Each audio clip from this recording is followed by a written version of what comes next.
vous créez un chatbot pour vos acheteurs, donc pour votre équipe achat. Vous imaginez donc un assistant qui connaît tous les achats. C'est-à-dire que vous lui donnez toutes vos procédures achats, les meilleurs bouquins que vous aimez. Alors, dans les meilleurs bouquins, je vais en citer un, c'est les fiches outils des achats. C'est le meilleur juste parce que je l'ai écrit, hein. Il est publié chez Erol. Vous prenez ça en PDF, vous le chargez dans votre base de données votre IA va vous répondre à la fois sur sa donnée qu'il a par défaut, plus les données complémentaires que vous allez lui donner. Et là, l'idée, c'est que vous allez être sur une IA self-hosted, c'est-à-dire hébergée, j'aurais dû le mettre en français d'ailleurs, une IA hébergée avec vos informations privées.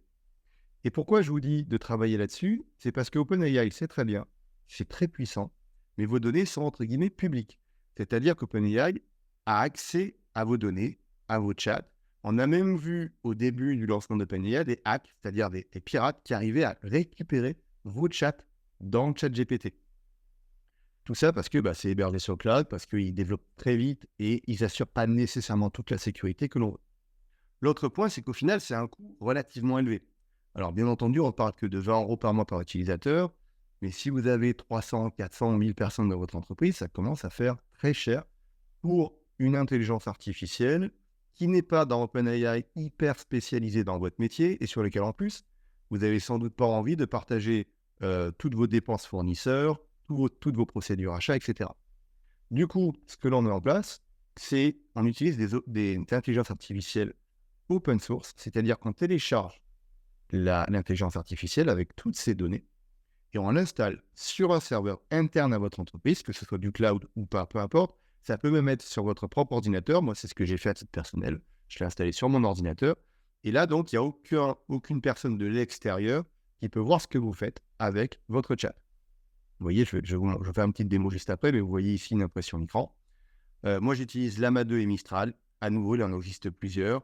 À mon sens, ce sont quand même les deux meilleurs à aujourd'hui, en open source du moins, qui garantissent donc la confidentialité et qui sont gratuites. Ils sont 100% gratuites. Ça vous coûte zéro, sauf le coût du serveur. Et bien entendu, le gars qui va venir vous l'installer, si vous ne savez pas le faire vous-même. Donc du coup, hop, à nouveau, je vous montre en live ce que ça fonctionne, ce que ça fait sur mon ordinateur, partager.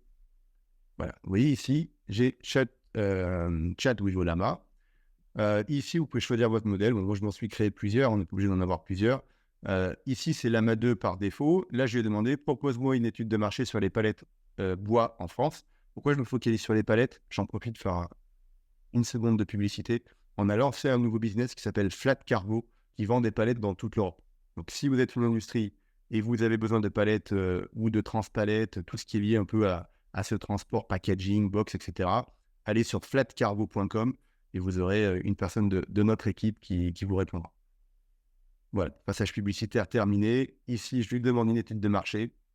Alors, je lui demande de me répondre en français, mais il me répond quand même en anglais. Vous voyez les limites un peu de ces IA, c'est qu'elles sont faites par des Américains. Même Mistral, d'ailleurs, qui est français, répond essentiellement en anglais, même si c'est un peu mieux pour le français.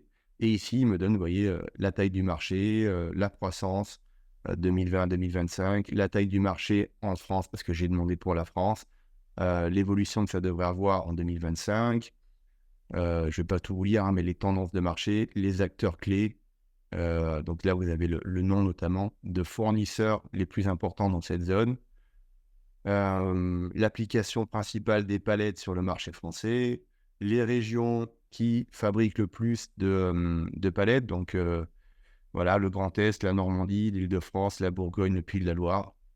Après, il faut vérifier ces données, bien entendu, ça reste quand même une intelligence artificielle et parfois elle peut inventer des informations, mais ça ne m'a pas semblé déconnant. Ici, moi, je me suis même créé un chatbot enrichi avec de la donnée acheteur. Je l'ai acheté acheteur 1.